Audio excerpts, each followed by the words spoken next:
நம்முடைய வாழ்க்கையிலே அவருடைய அதிசயங்களும் அற்புதங்களும் நடக்கணும்னு சொன்னால் நம்ம 2 காரியத்தை செய்யணும். அதில் முதல் காரியம் என்னன்னு சொன்னால், நம்ம ஆண்டவராகிய இயேசு கிறிஸ்துவை நாம் எப்படி வருந்தி நாம் என்ன பண்ணணுமா, நாம் அழைக்கிறவர்களாக இருக்கணுமா.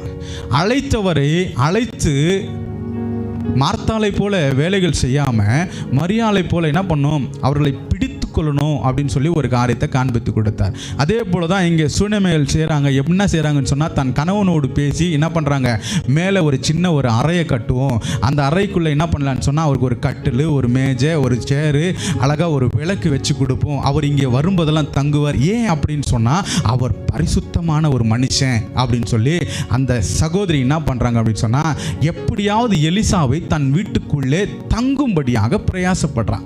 இன்னைக்கு ஆண்டவர் நம்ம கிட்ட விரும்புகிற காரியமும் அதுதான். நம்ம ஆண்டவராக இயேசு கிறிஸ்துவை அழைக்கிறோம், ஆனால் அவரை நம்ம தங்க வைக்கிறோமா?